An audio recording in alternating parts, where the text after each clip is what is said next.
Hey guys, here to do a little quick video about the first book that was on my TBR that I actually finished because I have had so many distractions on reading. It's been crazy. The book that I finished this book was a 5-star rating for me, probably gonna be on my top favorites of this month because I really enjoyed it. Was The Butchering Art by Lindsey Fitzharris, with this beautiful cover. And it is, as the subtitle says, Joseph Lister's quest to transform the grisly world of Victorian medicine. Now, I want you to enjoy the cover because this is photo manipulation of a painting that it's called The Agnew Clinic. And the painting is really pretty. It is not. There is an operation happening. It's not graphic. The only thing you see is a boob. You can see a boob here. This is. I know that there is another. There is another cover. There is the Gross Clinic, the Gross Operation, Mr. Gross something. I don't remember, dear Lord. Anyway, there is another cover of this one, but I really love this painting because this painting embodies everything that Joseph Lister tried to do for medicine: the cleanliness, the fighting the germs, starting germ theory, or being at least one of the didn't start, but being one of the supporters of germ theory. And this book, firstly, I have so many things to say and I want to do it quickly, but firstly, writing wise, 5 stars. I loved it because you could feel that the Lindsey Fitzharris really liked the subject that she was writing about.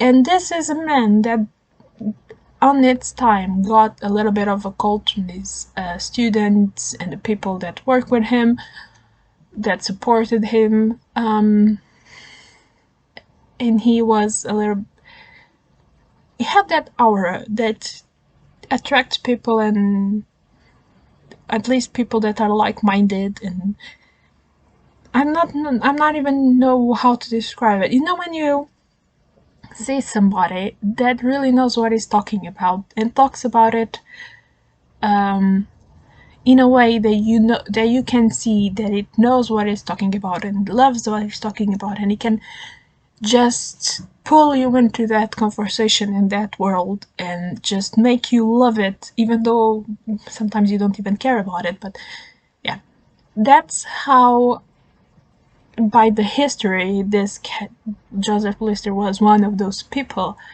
And I think it really shows on this book, and probably helped by the fact that the author probably really liked him and felt the same thing. And I just enjoyed this. It's a very tiny book. It's without the notes and all of that. It's just a little bit over 200 pages.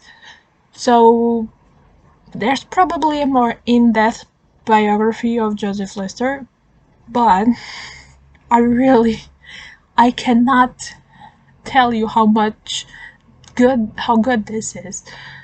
I just want everyone to read this book, to be honest. You don't just see Joseph Lister's life, you see snippets of other people that had an impact, like Florence Nightingale, Pastor, and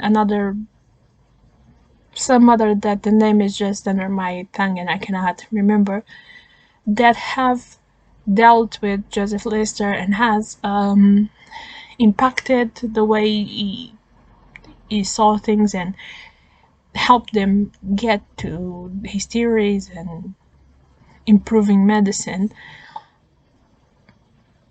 And the other thing that this book probably, it's how to say this, I'm even gonna say, okay, if you have read this book, before 2020, I think he would have hidden different than read this after 2020. Because, oh my god.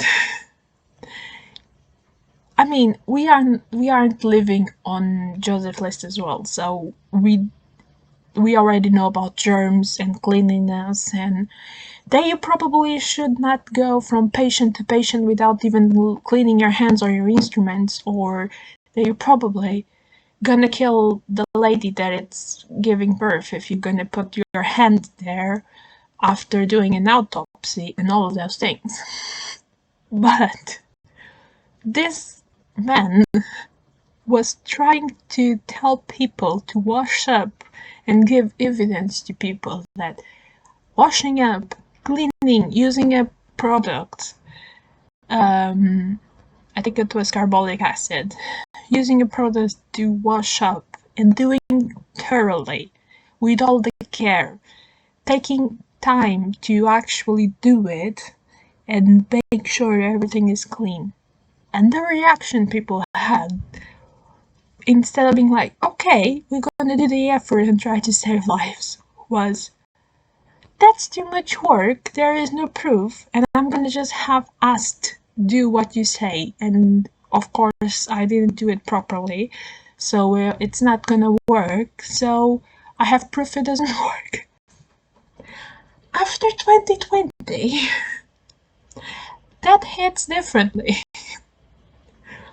So yeah, I don't want to go too much into that conversation, but dear Lord, this book. Also, I need to say this is really graphic. I mean, it's really graphic. It could have been worse, but it's really graphic on like things that were done to people and animals, not just people. One of the things was done to an animal. It was not Joseph Lester, it was someone previously. Something that had been done to a dog. And to be honest, of all that is said on this book, that one particular thing that was done to that poor dog was the one that gives me nightmares, to be honest. Because it was awful. I mean, Victorian era medicine was awful. And before that, I mean, we all know it was awful. This starts a little bit before even people were anesthetized, so everything was made with them completely awake and just bound up. And yeah, but of course the Leicester's practices could only have been implemented after people be anesthetized. That doesn't sound right, but you guys got my point. Because it takes time to do the cleaning of the things and the wounds and all of that. You have to be very thorough, so it needed that to happen. People needed to be asleep. But oh my god, the things this book has. So if you do not like to all of that graphic content, probably not for you. I probably won't say read this, but if you can deal with some, because it's not over the top, to be honest. The graphic things are here. Just the dog was too much for me, but the rest, it's not over the top. I mean, it is expected if you have in mind the type of medicine that would be done after or during that time. Read this book and give this book to everyone that can deal with this type of reading, because it is so good and important and good. It's just good. It's really good. So yeah, this is me fangirling and gushing about this book, that it's it's a runner-up to the favorite of the month. So yeah, that's all for now, guys. Oh, let me know if you have read it and if you loved it as much, and if you haven't loved it, why, and if you read it and know about the dog, was that the worst part for you? Because it was for me. I can still see it on my mind's eye. I hate the fact that my imagination is so graphic. Anyway, let me know in the comments. And that's all for now, guys. Bye.